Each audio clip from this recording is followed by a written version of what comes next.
পেখম আর পেখমের মেয়ে এখন বৃষ্টি এনজয় করছে। পেখমের মেয়ে কিন্তু বৃষ্টি এনজয় এক ফোঁটাও মন নেই, পেখমের যতটা মন। কিন্তু পেখম কীরকমভাবে মাথা ঢুকিয়ে বৃষ্টি দেখছে।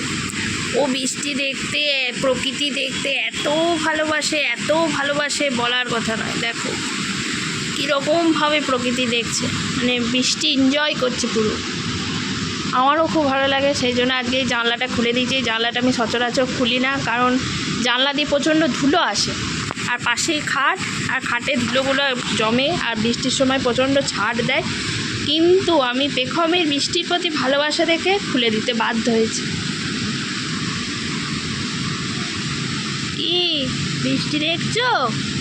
হ্যাঁ, চুল বাঁধা নেই, কিছু নেই, কোনো সাজ নেই, সাজ সব খুলে পড়ে গেছে। কোনো আভরণ নেই শরীরে। বাবালে, আমার সোনাটা বৃষ্টি দেখছে। চলো গাছ দিয়ে চুলগুলো বেঁধে দিই সুন্দর করে।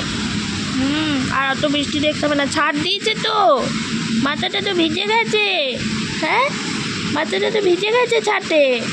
ওলে বাবালে, আমার ছোনা মা, এটা আমার ছোনা মা, তাই তো?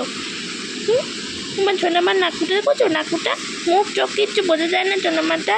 আর এটা আমার মনা মা, এটা মনা মা। সব সময় চুলগুলো এরকম ভিজে, পেখম মুখে সব সময় আদর করে। দেখো সব সময় মুখটা ভিজে, সব সময় পেখম সব সময় এত ওকে চাটে, সব সময় ও ভিজে থাকে।